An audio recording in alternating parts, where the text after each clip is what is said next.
வணக்கம். நம்ம விசிகாவின் தலைவர் அண்ணன் திருமாவளவன் அவர்கள்ட்ட செய்தியாளர்கள் கேள்வி கேட்குறாங்க. என்னன்னா, விஜய் அவர்கள் பிஜேபி எதிர்த்து ஒரு வார்த்தை கூட பேச மாட்றாரு.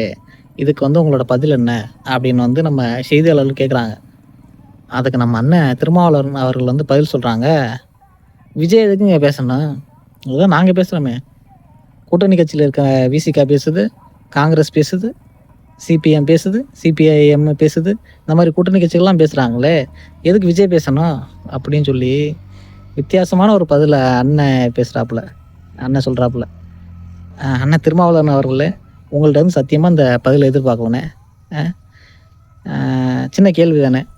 என்னென்னா, டிஎம்கே கூட்டணியில் இருந்தீங்க தேர்தலுக்கு முன்னாடி.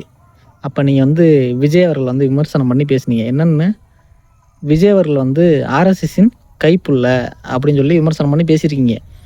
எதனால் அப்படி பேசுனீங்க? விஜய் அவர்கள் பிஜேபியை எதிர்த்து பேச மாட்டாரு, கேள்வி கேட்க மாட்டாரு அப்படின்னு சொல்லி விஜய் அவர்கள் ஆர்எஸ்எஸின் கைப்புள்ள அப்படின்னு சொல்லி விமர்சனம் பண்ணியிருக்கீங்க.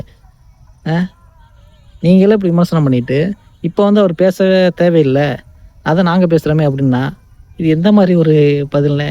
ரொம்ப வித்தியாசமான ஒரு பதிலாக இருக்குண்ணே. அண்ணே திருமாவளவன் அவர்களே, அண்ணே உங்கள்கிட்ட நாங்கள் இதை எதிர்பார்க்கலண்ணே. ஆனால் உங்களுக்கெல்லாம் பாடம் எடுக்கிற மாதிரி வச்சுட்டிங்களேண்ணே. ரொம்ப கஷ்டமாக இருக்குண்ணே, ரொம்ப கஷ்டமாக இருக்கு. என்ன சொல்கிறாரு, டாக்லெஸ் தான், ஒர்க் மோரான்.